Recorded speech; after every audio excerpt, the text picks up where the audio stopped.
गांव में रहने वाला एक नौजवान लड़का पुरानी बुरी यादों को ना भूल पाने और एक ही चीज के बारे में बार बार सोचने की आदत से परेशान था।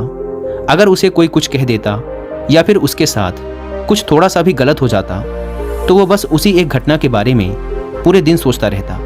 वही बात उसके दिमाग में हर समय घूमती रहती। फिर वो या तो अपने साथ हुई किसी बुरी घटना के लिए अपनी किस्मत और भगवान को कोसता रहता या फिर अपने मन में उस इंसान से बदला लेने के ख्याली पुलाव बनाता रहता जिसने उसे कुछ कह दिया था या उसके साथ कुछ गलत किया था।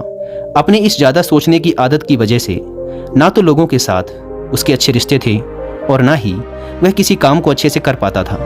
वह हर समय तनाव व मानसिक अशांति की स्थिति में रहता। उसकी ऐसी हालत को देखकर उसके एक मित्र ने उसे सलाह दी कि यहाँ पास के ही एक बौद्ध मठ में एक जैन मास्टर रहते हैं, तुम उनके पास जाओ, वो तुम्हारी इस मानसिक समस्या का कोई ना कोई समाधान अवश्य बता देंगे।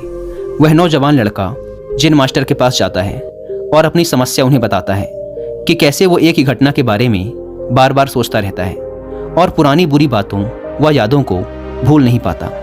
लड़के की समस्या सुनने के बाद जैन मास्टर वहाँ से उठकर मठ के अंदर चले जाते हैं। जैन मास्टर का बिना कुछ उत्तर दिए यूँ उठकर चले जाना लड़के को कुछ अजीब सा लगता है, लेकिन वो फिर भी वहीं बैठा रहता है।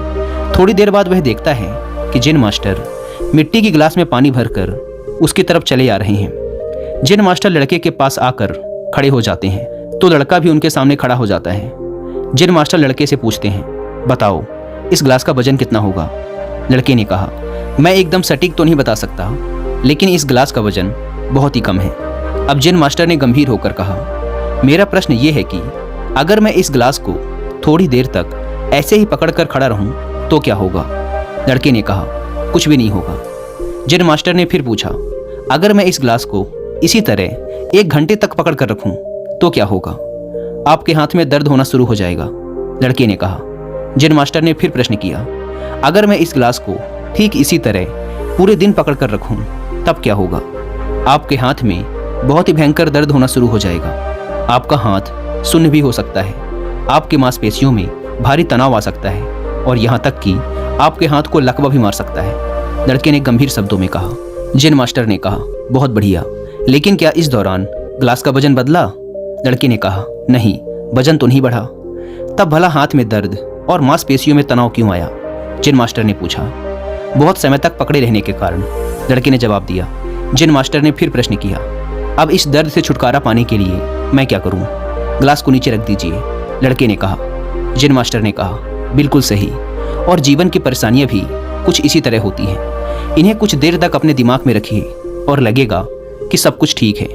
उनके बारे में ज़्यादा देर तक सोचिए और आपको पीड़ा होने लग जाएगी, और इन्हें और भी देर तक अपने दिमाग में रखिए, फिर ये आपको अशांत व पागल करने लग जाएंगी और आप कुछ भी नहीं कर पाएंगे। जैन मास्टर ने लड़के की तरफ इशारा करते हुए कहा, अपने जीवन की पिछली गलतियों और घटनाओं के बारे में सोचना जरूरी है, लेकिन उससे भी ज़्यादा जरूरी है उनसे सीखकर आगे बढ़ना। अगर तुम एक ही बात को पकड़कर बैठे रहते हो तो ठीक उस गिलास की तरह ये भी तुम्हारे जीवन में दर्द पैदा कर देगा। अगर तुम आज अपने अतीत को लेकर बैठे रहते हो तो ये आज भी तुम्हारे हाथ से निकल जाएगा और फिर तुम भविष्य में इसके लिए पश्चाताप करोगे। तुम अपने अतीत के लिए जैसा इंसान बनना चाहते हो या फिर जिन गलतियों के लिए पश्चाताप कर रहे हो तो तुम आज से ही वैसा इंसान बनने का प्रयास करो और कोशिश करो कि आज तुम वैसी गलतियां ना करो जिसके लिए तुम्हें भविष्य में पछताना पड़े। इसलिए चिंता करना बंद करो और अपने आज के कर्मों पर ध्यान दो, क्योंकि चिंता व्यक्ति को उसकी चिता तक ले जाती है। दोस्तों, चिंता करने की आदत को छोड़कर एक खुशहाल जीवन कैसे जिया जाए, इस पर विश्व प्रसिद्ध लेखक डेल कार्नेगी ने एक बहुत ही अच्छी किताब लिखी है जिसका नाम है how to stop worrying and start living, यानी चिंता छोड़ो सुख से जियो। अब तक 10 मिलियन से ज़्यादा लोग इस किताब को पढ़ चुके हैं, और अगर आपके पास इसे पढ़ने का टाइम नहीं है तो आप हिंदी में इस पूरी किताब को सुन भी सकते हैं कुकू एफएम ऐप पर। इस किताब में चिंता करने की आदत से छुटकारा पाने के कई सारे तरीके बताए गए हैं।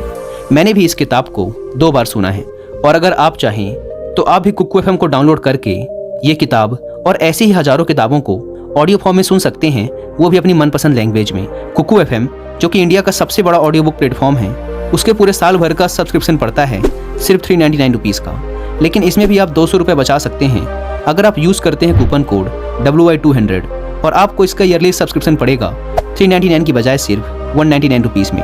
लेकिन जल्दी कीजिएगा क्योंकि यह ऑफ़र सिर्फ पहले 250 यूजर्स को ही मिल पाता है।